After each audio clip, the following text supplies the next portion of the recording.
Arahato Samma Sambuddhassa Namo Tassa Bhagavato Arahato Samma Sambuddhassa Namo Tassa Bhagavato Arahato Samma Sambuddhassa. So, considering, I actually had a talk in my mind about good and evil, and how that pertains or really doesn't pertain to Buddhism. But I wanted to talk about something that's very fresh in my mind because I just experienced it. And I wanted to talk about having expectations in life and dealing with those expectations, or dealing with life when all of your expectations go awry, when everything that you thought was going to happen doesn't happen.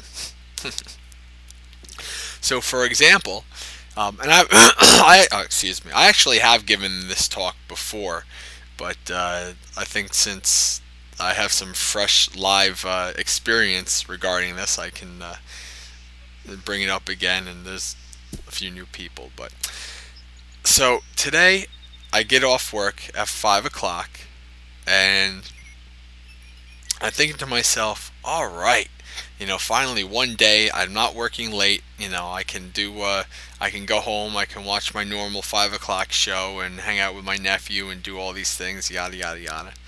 And I go and try to start my car, and it's dead.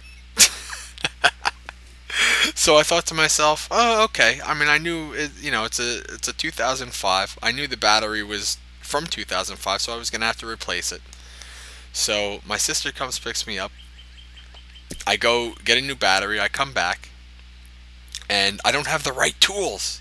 So I just wasted 20 minutes going home, getting tools, getting a new battery, and it's getting darker and it's getting colder. So I ended up having to go through this whole series of events that led me to being out until just about 9 o'clock my time, so just about 4 hours. So instead of me being able to come home and enjoy a night and do some, I'm a little bit behind in my typing and work, so I was going to type up a few cases, and instead of being able to do all that, well, I just literally got back. So at least I actually called, I left an email to Delani saying I'm probably not going to be able to do this talk today. And there's your reverse expectations right there. I had expectations to come home, to do what to unwind from a hard day at work. And it went through all kinds of frustrations for 4 hours. And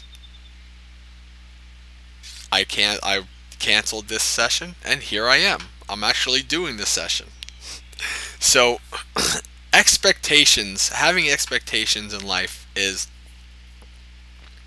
something that as Buddhists we try to not to work towards not having. And the reason why we try to do that is because as Buddhists, or those following the path, it doesn't matter who, if you're a Buddhist or not, if you're trying to follow the path of being mindful in the moment and staying in the present moment at all times. What expectations truly are your views of the future. You're in the future, you're not in the present. So when I was driving back to the office to get ready to leave at 5 o'clock, my expectations were that I was going to go home at 5 o'clock.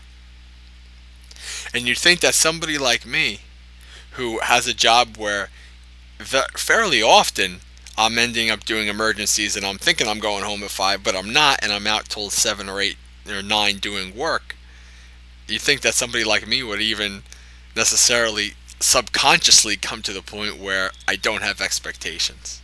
But that's not the case. So I was thinking in the future. I was thinking I'm going to go home and I'm going to enjoy these things. And that necessarily wasn't a conscious thought, but it was in my mind. It was a subconscious. It was what I was expecting to do. And when we have expectations, Nine times out of ten, in my experience, when we have expectations, whatever we expect to happen, it doesn't happen that way. Or it happens in a different way than we thought. Because we're in the future. We're thinking about what's going to happen. We're expecting this to happen, expecting that to happen. And that actually leads to worry, because when you're expecting things, and then you start to say, okay, what if this, what if that, what if this, what if that, and then you start to gain this anxiety because you're thinking about the future and you're saying, what if, what if this happens, and that it just snowballs into frustration and anxiety.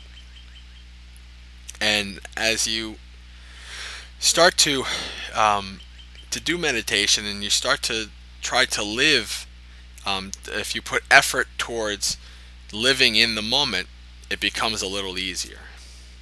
Like, I could tell while I was going through all this debacle today, or I should say, I should call it a challenge, because I said a couple talks ago that I'm not looking at things as problems, I'm looking at them as challenges to learn from. So as I was going through these challenges today, I noticed there was a fight in me, and not necessarily I don't know if the word is a fight, or maybe a struggle or a tug of war between the old the old me of like, oh, like, I can't believe this is happening, and this sucks, and I was expecting to go home and I'm not doing it, and like, I feel like I'm missing out on something, and this and that, and then there's a struggle between that and the, like, peace and calm. Like, I wasn't to the point where I was completely and utterly peaceful and calm and accepting the situation and just saying these are just conditions and stuff like that. I wasn't fully to that point, but I wasn't also fully in the allowing the emotions and the frustrations of the moment completely controlling my actions in the moment. So what was interesting is, like, these situations that happen in life and are part of that practice that we do. They help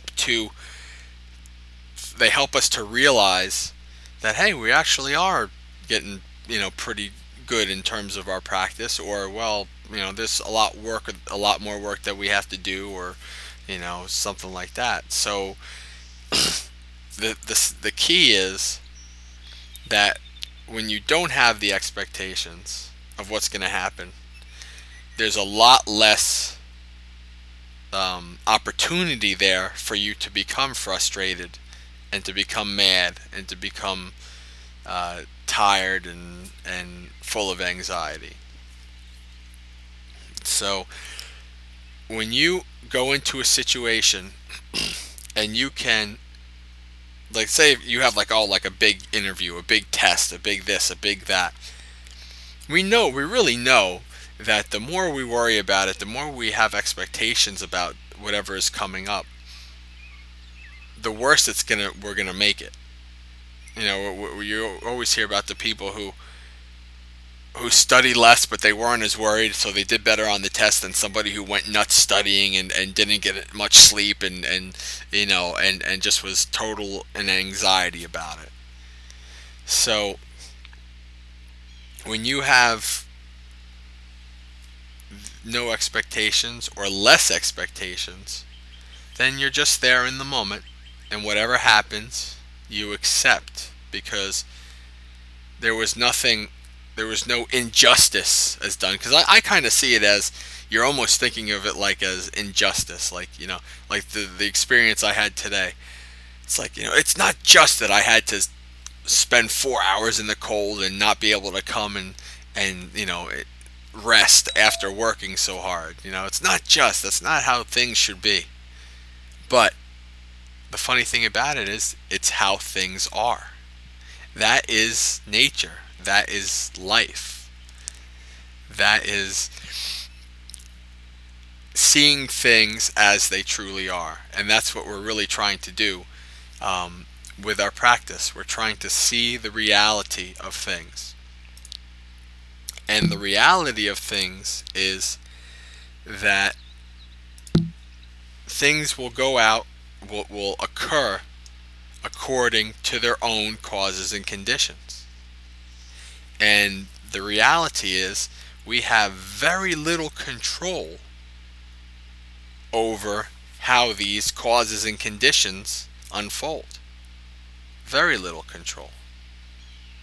We have an illusion of control, and there might be some things that we think that we have control over, but in reality, we have very little control over what happens. And in our struggle to attach to permanent things, to attach to impermanent things, to things that are always changing, and we want things to stay the same. I want to be able to go home every day at 5 and rest from a long day. I want to be able to enjoy my own time and to do my own things. We all want that. We want that every day because we work every day and we work hard. But what we want doesn't really matter most of the time. It's what happens that matters. And how we react to what happens is what really matters for us. Whatever happens, we could say it's our karma, or it's just the nature of the world, or whatever. But if we react to whatever happens with anger and resentment and anxiety, we're just creating a worse world for ourselves. We're creating negative mind states that are going to lead to worse occurrences in the future. And I'm not necessarily talking about you're creating bad karma because you're doing something bad. What I'm saying is that when you have the positive mindset, and when you don't have the worry of expectations and become overwhelmed with these thoughts of resentment, thoughts of injustice, then things go more smooth. You know, the next step on the chain of what's occurring, in my experience, will go a lot more smooth because of how you are reacting to the previous step in that chain. So it's up to us how we really want to react to what's happening. We can do it in a negative way, and we can, complain and moan and call up our friends and say, "You believe this crap that's happening? I can't believe this." Or we can say, "It is what it is, and what are we going to do about it right now?" Ajahn Brahm says this, and I've heard many monks say this, and it's true, because that's really what the key is, what the real important thing is. Whatever happened, happened. Whatever's happening now is happening now. But what can we do right now to make things better, or to just accept what's happening? That's the key. So, as we progress in our meditation, and we start to see how our mind works, and we start to see the mental processes of how something happens, a stimuli happens in the environment, and then we react to it. And you start to see, as you progress in your meditation, the 7 or 8 or 10 or however many mental steps it takes to get from seeing the stimuli and react, and what your reaction is going to be. And that's not something that comes, right away. That's something that you start to notice, and you kind of see how it happens. And the further along you get in your progression, the easier it is to see more clearly all the different steps. So when you start to be able to see these things, your mind changes, and you're a lot less likely to become angry and full of anxiety and resentment and feeling injustice than you were before. Like I said, I'm certainly no Buddha. I'm no enlightened person. So even somebody like myself who has had some decent amount of training and can start to see the mental processes, the root is still there. So those initial feelings still come up, but they don't come up as strong. They don't come up as numerous, and they don't come up as controlling as they once were. Whereas in the past, I would have been much more negative. I would have not necessarily been more outwardly negative, but I would have been somebody who would have kept it in, and it would have festered inside me, and I would have thought like, oh, I can't believe this happened. Like I really wanted to be able to go home and rest, but I couldn't. And then in the past, I would have been able to, I mean, I wouldn't have, the next morning, the next day, I would have had this festering inside me, this negativity.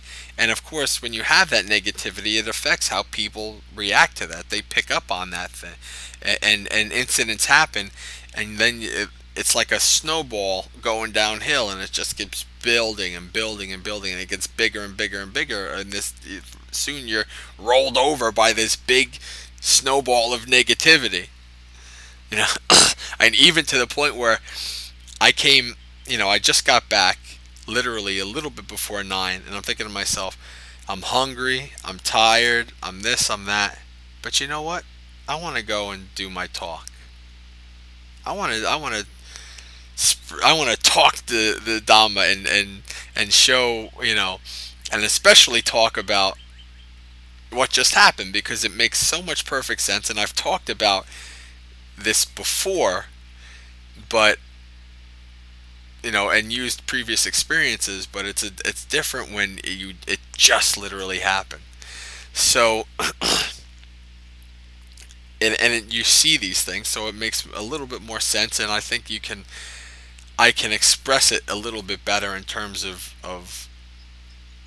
teaching it in a way, although I don't want to necessarily say teaching it, but so and I feel myself that now, like, in a way, just even talking about it is also helping, is helping me to understand and to help me to let it go. Because, and that's another thing that you might need to be able to talk to somebody about it. And you don't want to talk to it necessarily about it in a negative way where you're just complaining about it, but just say, hey, like, wow, this happened, and this was, this would happen in my mind, and, like, okay, but now I feel better.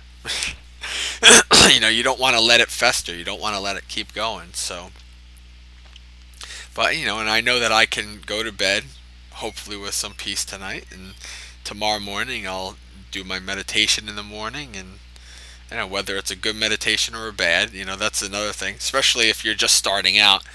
That's another good point that I'd like to talk about in terms of meditation. Avatar, are you an experienced meditator, or are you just starting out, or are you just looking into Buddhism, or?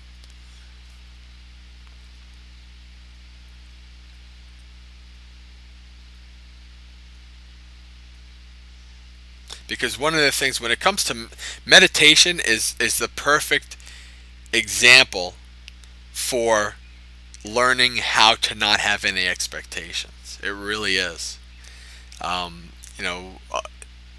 Other than life in general. Because especially when you're first starting out. I just started yoga actually myself. And I've been doing meditation for a couple years now. But when you're first starting out, you get the instructions, you get the directions, and I gotta sit in this position, heads up, straight, this, that. Okay, I'm gonna follow the breath, do this, yada yada yada. And the first thing you notice is that everything you're trying to do in meditation is just not happening.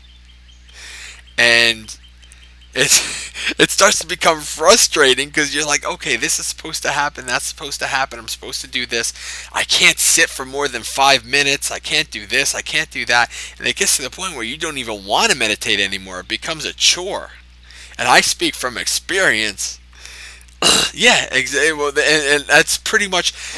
It's funny because it wasn't until I started listening to Ajahn Brahm, and now I started meeting monastics, and they all say the same thing.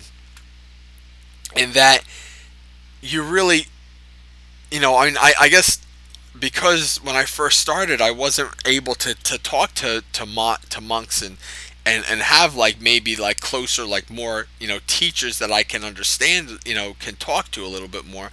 So it was just kind of just me reading from books and, from videos or whatever.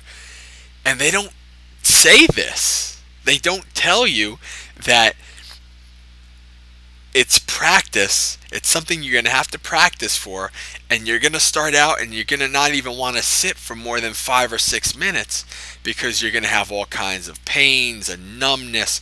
Your mind is going to go nuts.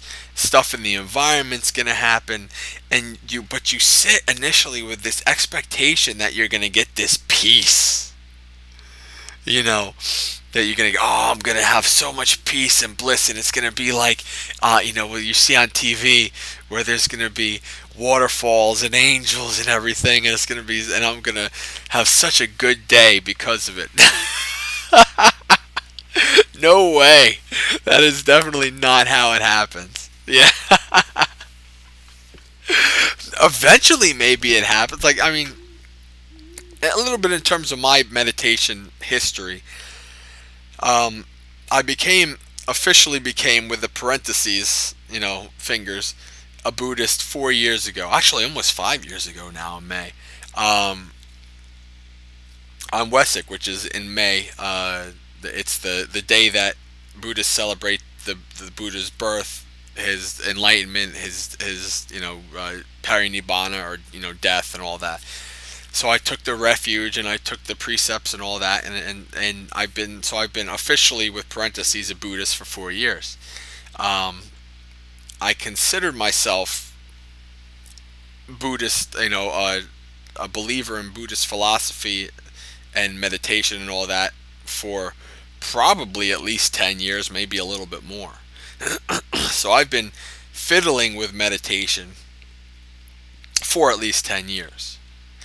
But because of not understanding the truth about meditation, there were many times over that 10 years where I just gave up. Because I had these expectations of what meditation was supposed to be like. And it just did not reach that. I mean, I would get so frustrated to the point where meditation would bring out negative mind states, and you're supposed to have positive mind states in meditation. And so I would get frustrated, and I would just be like, well, I'm not even going to meditate. So I would go like, a year or two sometimes without even meditating. And it wasn't until I started finding, it wasn't until I started really finding these great teachings like Ajahn Brahm, Bhante Gunaratana, Ajahn Chah, and they say that, being kind to your mind, being kind to your body, understanding that, it's something that you have to practice, you have to build up. Like, you don't start meditation and all of a sudden you're like, equal to a monk who's been meditating for 30 years. I mean, it just doesn't happen. I mean, and I'll be honest with you, like I said, I've been on and off meditating for 10 years. It wasn't until I went to a monastery, I would say probably about 3 weeks ago, that I had my first ever meditation where for 45 minutes I didn't have to itch. I didn't have to move anything, adjust anything. I was just pure mindfulness for 45 minutes. And to the point where it was like, holy crap, that was awesome. Like, but even then, like, and of course then, then the next time you try it and it doesn't do that. So you can't, the key, like they say, the key to meditation, no matter what happens, you're just being there. If it's a bad meditation, parentheses if it's a good meditation. There's no labels on the meditation. It's just meditation, and you're just accepting, observing whatever happens. And if you can go to meditation with that mindset and not have these expectations, and just observe what happens and see what happens, and over time, it starts to get easier, and it starts to change, and you start to be able to, eventually, and then maybe you get to like just being able to sit in the full lotus, and you can have nice peace and all this stuff, but it's something that takes time, and it's something that having wrong expectations about causes frustration, causes anxiety, causes anger, causes all the things. Just like the expectations of me saying, okay, I'm going to be home at 5 o'clock. And that's really why we meditate, is because it's an analogous to real life. It's analogous to reality itself. Because you're observing the breath that's impermanent. It rises, it falls, it comes into being, it ceases. It's in, it's out. And that's life. That all things are impermanent. All things are always changing. Whatever you expect to be permanent will slap you in the face, because it'll change, because it's not permanent. The only thing permanent in life is impermanence. Even the universe itself is not permanent. Eventually, all the gas and all the stars will die out, and the universe will die. So there's no reason to have expectations. There's no reason to even think about the future, because how we create our future is in our present. And I was always the type of person, I always was an idealist, and I was always a daydreamer, and I was always in the future. And it's funny, if you're familiar with Star Wars, even Yoda says something to Luke in the first or the second one. And that always resonated with me too, because I always felt that I am exactly what Yoda said. And Yoda said, always mind on the future, never your mind on where you were, what you were doing. And that has been me to a T. And I'm sure that's many, many people. And through my Buddhist practice, I'm trying to move towards not being in the future at all, just being in the present. And I'm starting to realize that when you're in the present, you're able to get things done faster, get things done better. You're able to mentally be more, with mental clarity, understand what needs to be done. And so it's just at work. You have a ton of stuff that you need to do. Okay, are you going to spend most of the time worrying about it and wasting time? Or are you going to be in the present? This is what I'm doing right now. And then when that's done, okay, I'm in the present now. What is the next best thing that needs to be done? Okay, I'm going to do that. So there's no mental wasting of time. And we don't realize that we do waste a lot of time mentally.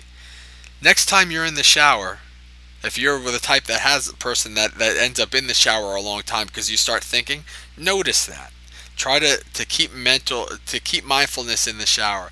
You'll notice that when you start going off on mental tangents, you start to think, oh, this is what I got to do at work today. This is what I got to do for the family today. This is what I got to do this. This is what I got to do that. And then you're in the shower 20 minutes. Where you could have been in the shower, like 7, 8 minutes. So it's the same thing. When our minds are in the future, when we're developing expectations, we're setting ourselves up to fail with these expectations, and we're wasting time in the present, which is the most important thing to be in. The most important thing in our lives is to be here, now, in the present, living our lives, making good decisions, not based on fear or anxiety or expectations, but what is happening right now. And obviously it's hard for most of us to stay mindful at all times. Only the enlightened ones can stay mindful at all times, but we can work towards that and build up towards that. So the key is, the connection with expectations is staying mindful, being in the moment, being present with yourself there at that moment. And when we're able to do that, the more we're able to do that, the less we have of expectations, of fears for the future, the less we have negative mind states, because what we expected to happen or what we wanted to happen didn't happen. And then we get mad because of that. We get angry. It's unjust. So, the way to move towards this really is to develop your meditation, to start to see things more clearly, start to see things as they truly are. And it happens naturally.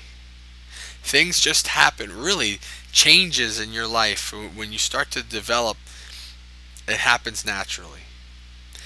The 45 minutes that I had of pure peace, not having to move, did it happen because I tried to make it happen, or did it happen because of nature? It's just, I was naturally up to that point. I was able to do it, and it just happened. So the less control we try to enact over things, the more mindful we are in the moment, the less expectations, the less fear, the less negativity. It's fairly simple, but it's complicated because it's all in our mind. Mind is the forerunner of all things. Mind creates world. And when you start to see that, literally, when you start to really see that happening in the real world, and you start to have faith that that is what happens, and it starts to get even more easier. So it starts to become a snowball rolling downhill, but it's a snowball of positive thought.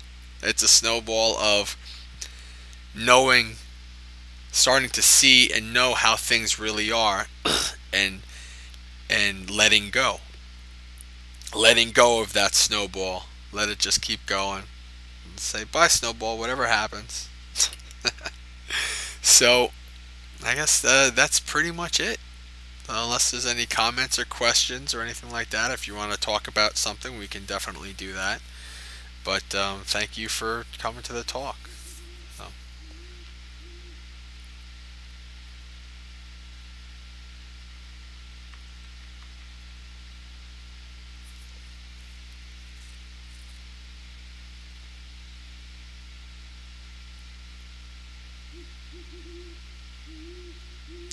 Patakin and Denise, is always good to see you guys. And Avatar, it's nice to meet you. I hope to see you around. There's plenty of things to do here. Every day, all day. Because we have people from all around the world are part of our Sangha here, our community at the Buddha Center. Our monks that are Theravada monks that teach.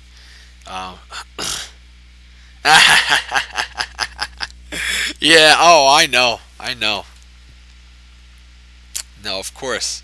And it's complicated because in a lot of aspects of our life, we do have to plan for the future. But I think there can be a difference between planning for the future and expecting what's going to happen in the future. When you talk to the great generals, like army generals, and they have interviews with them, they always make these plans, but the generals say whatever you plan is not going to happen. So you make the plan, and then you have to react to the plan, and you have to adopt and adjust as the plan goes along. But what you're doing is you're not expecting. You made the plan, but as you're in the present moment going along, things are changing, so you have to react in the present moment to that plan. Exactly, Denise. So you're continuing to be in the present moment, but the plan is ever changing, and that's impermanence. So it's like, the generals are almost good Buddhist monks in that way. They realize that whatever's happening is really what's happening in the present moment, and their plan just went out the window. So what are they going to do now in that moment? So yeah, and believe me, I have my job. I'm always planning. I'm planning for children. I'm planning for court dates. I'm planning for this. I'm planning for that. But I also know through my job that most of the stuff I'm going to plan, I'm going to have to replan anyway. Or the visits that I planned, the parents aren't going to be there, so I can't. So I'm going to have to go out again anyway. So yeah, planning is not being in the future. It's not living in the future. So that is a good distinction to realize as well. So now, of course, you can be the best Buddhist in the world. You can be almost ready to enter nibbana, and you're not going to change somebody else's expectations. You're never going to do it. So if your boss has expectations, what you can do is you can know that your boss's expectations are always going to change, and your boss is going to have to deal with the situation as it occurs. So even though he has the expectations, he's still going to have to deal with whatever situation occurs at that moment. And unfortunately, because of the expectations, it might be, he might end up having negative mind states and might, not make as good decisions as he could have. And he might be, angry at workers and stuff like that. But that's not your problem, actually. I mean, yes, you could say, yeah, it is my problem because I'm one of his underlings and I'm going to have to deal with him. But it's really not. Because it's, like I said before, it's up to you to choose how you want to react to that. You can say, oh, my damn boss, son of a, I can't believe he's making me do this, yada, yada, yada. Or you can say, it's just the nature of things. My boss has these expectations, and he's not well versed in the Dhamma, so he doesn't know what the heck is happening. So I'm gonna have to deal with it, So it's really, no matter what happens, it's always up to you. The Buddha has in a sutta, he said, even if one of my disciples is being sawed in half by bad people, if even one iota, one thought of negative, of anger, of hatred towards the people that are sawing you in half occurs, you are not a student. You are not a disciple of the Buddha. So even so, this is now I'm trying to remember where I was going with that. But basically, I had a good point to bringing that up. See how expectations occur? See? Things change. I think I was going along with, oh yeah, no. What I was going along with, you have no, you have no choice that you're being sawed in half. But even when you're sawed in half, the Buddha's saying you still have the choice on how you react to what's happening. And of course, that's an extreme example. Most people are not going to be. I mean, unless you're a Buddha, unless you're an enlightened person, you're probably not going to be like, there's a monk in Mahayana Buddhism. There's a bodhisattva who's the non-disparaging monk, or bodhisattva, and he goes around and he goes, no matter what the people are like throwing stuff at him, cursing at him, he goes, I won't disparage you because I know that you are, you have the ability to be a Buddha or whatever. So even if you're like the non-disparaging monk and you're being sawed in half and whatever, and it's like,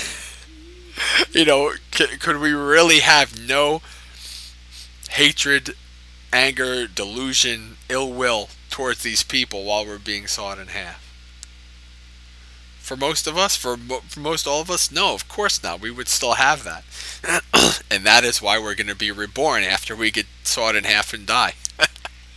Of course, if it was, the Buddha that got sawed in half, then, whatever. It's a condition that's happening to a physical body that's impermanent.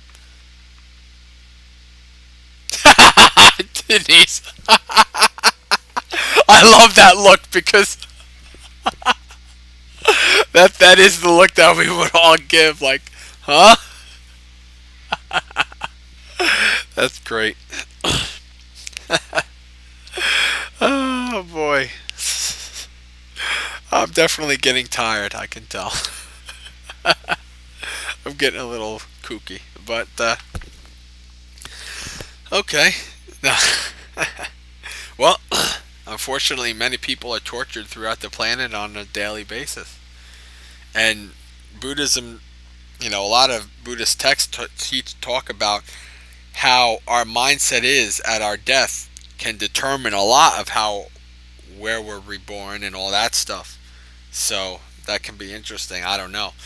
But I guess that's pretty much it, unless there's any more comments or questions at this point.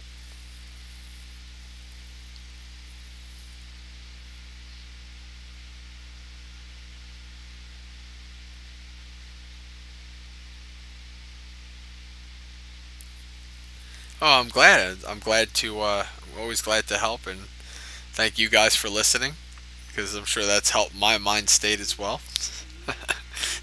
And once again, Avatar, welcome. So I hope to see you around, and welcome to the Sangha here. The Sangha is the Buddhist term for community. It was originally started.